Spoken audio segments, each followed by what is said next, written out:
Happy Saturday. Thanks for joining me at Velvet Roads Homestead. Today I'm going to be canning my bone broth that I made a couple days ago.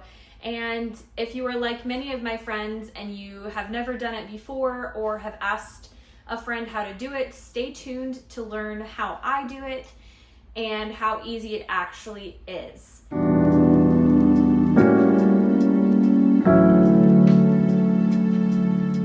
Okay, so you want to can some bone broth. What exactly are you going to need to do that? You'll need a pressure canner.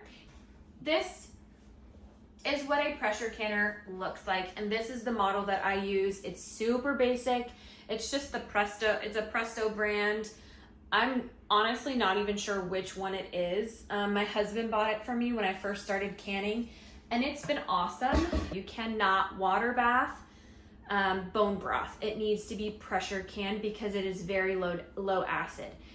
And then you'll need a big bowl and a strainer with some cheesecloth in it, or you can use like a fine mesh sieve to strain all of those little broken bones and meat chunks out of there.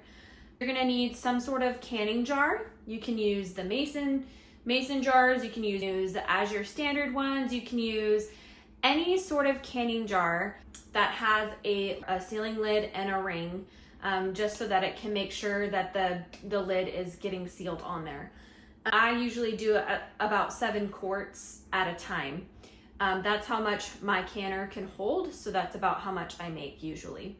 And then that's about it. That's about all you need to can bone broth. So here I am getting into the freezer, pulling out some old bones that I have saved throughout the last couple months. I've got some old T-bones from some steaks. I've got some leftover flanken ribs that I saved in the freezer. And then here are some knuckle bones that I bought when I was making pho. Then I'm just gonna pour water till I cover just slightly over the bones, and I will let it simmer on the stove for the next couple days. Okay, so first I'm gonna be straining my bone broth. I'm going to take out any of the bones or the meat that had fallen off of the bones, so that I can put it up in jars. So that's the first step, is to strain the bone broth. This has been cooling on the stove for the rest of the morning, so some of it has solidified on the top right there, and that's okay. It'll reheat when I put it in the canner, so I'm not worried about that. But you can see kind of some of those bones popping through. Those are the things that I want to get out of here. So I'm gonna go ahead and get started straining this liquid gold.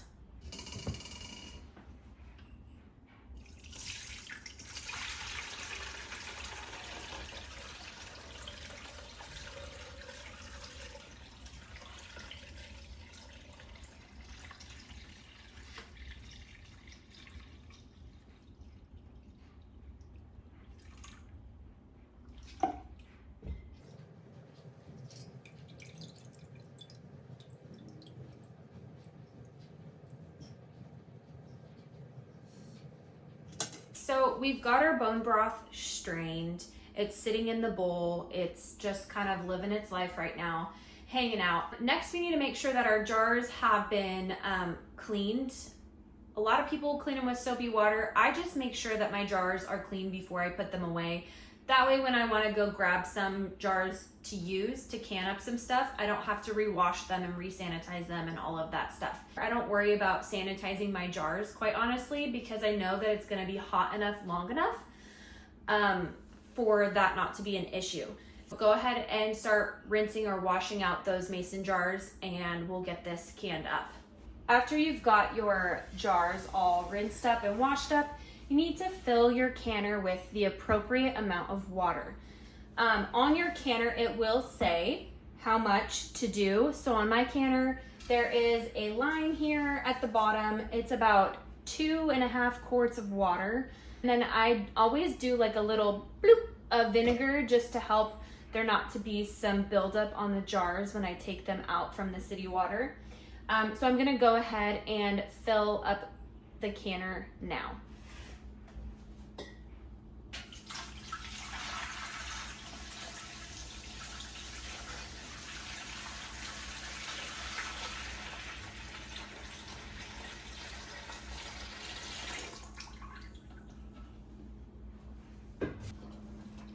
So I've just filled up my canner with the appropriate amount of water.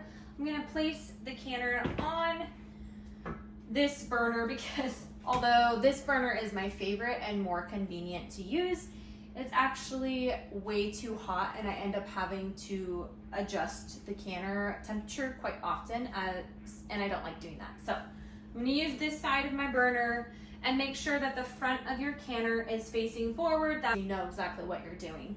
So I'm gonna go ahead and turn this on to get it to be warm while I'm filling up my jars.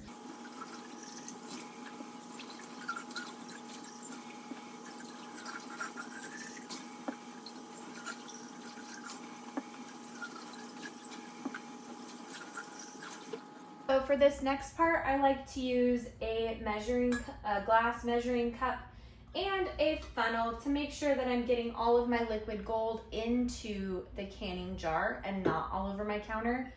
I also don't love making a giant big mess because then I have to clean it up. So that's what I'm gonna do. I'm just gonna use my measuring glass to pour and fill up my jars. And with the jars, you wanna make sure that you're only filling them up to about an inch head space, which is usually about the base of the neck right here. So let's go ahead and get that done.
All right, so now that I have all of the bone broth in those jars, it's time to make sure the rims are cleaned off so that there isn't any fat or anything that would cause issue with the seal properly forming. So I'm just gonna go ahead and take my clean towel and wipe all of the lids, the rims off. To keep track of the ones that I've already done, I'm just gonna go ahead and put my lid on.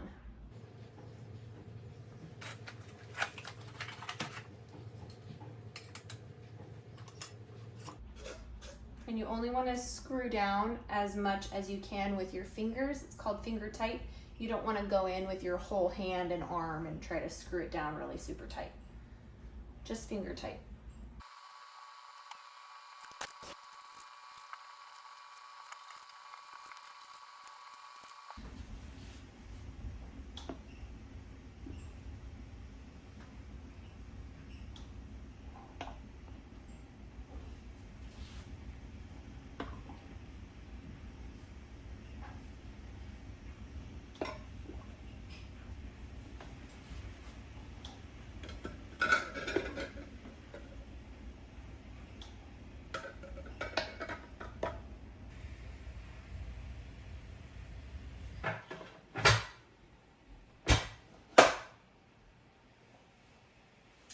I'm gonna go ahead and put the lid on and wait for it to steam constantly from this vent hole for 10 minutes.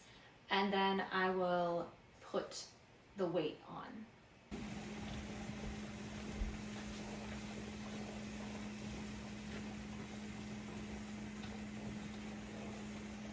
So I like to use a canning lid to see if the steam is coming out steady and straight, if I can't hear it. And you can see the steam is coming out pretty steady. So I'm gonna go ahead and start my timer for 10 minutes.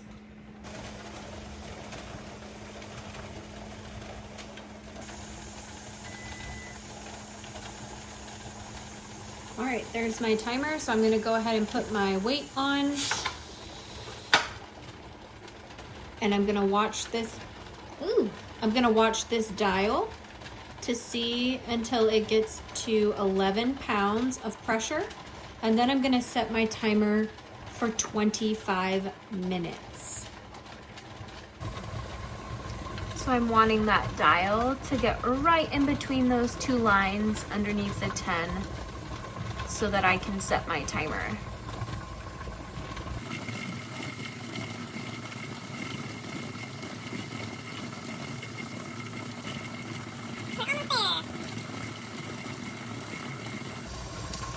Boom. First things first, going to set a timer. 25 minutes. And then I'm going to adjust the heat so that it doesn't keep going up.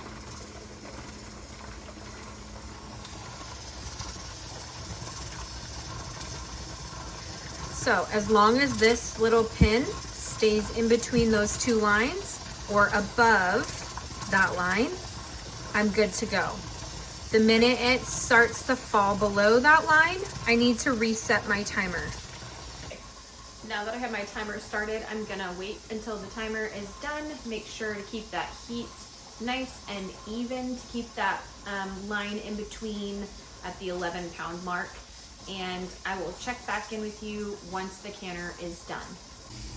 All right, I have the canner still going behind me. It's got about 3 minutes left on the timer. What I'm gonna do when the timer goes off is I'm just gonna turn the burner off and leave the canner on the burner. I'm not gonna move it, I'm not gonna touch it, I'm not gonna open it, I'm not gonna do anything to it. I'm just gonna leave it alone until that needle comes back all the way down to 0.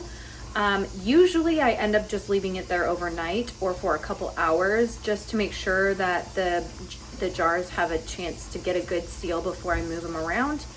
But once that gauge has come back to 0, I will bring you along and open it up and pull those jars out so you can see what they look like. The canner's done. It's down back to the 0 pressure. And I'm gonna go ahead and remove the lid and then put the jars to cool over here on this towel.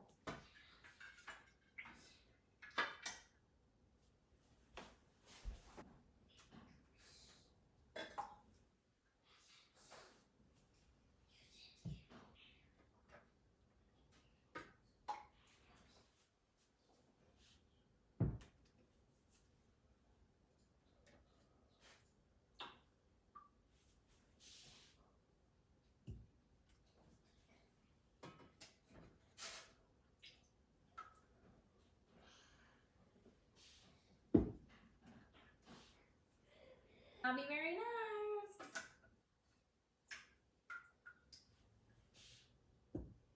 All right, thanks for joining me today. Hopefully you will try it out. What kept me from not canning for a long time is just like being nervous of doing it wrong. And then once I just committed to doing it, it was like easy, no problem. So just try it out, see how you like it. I double dog dare you to. Until next time, have a good night.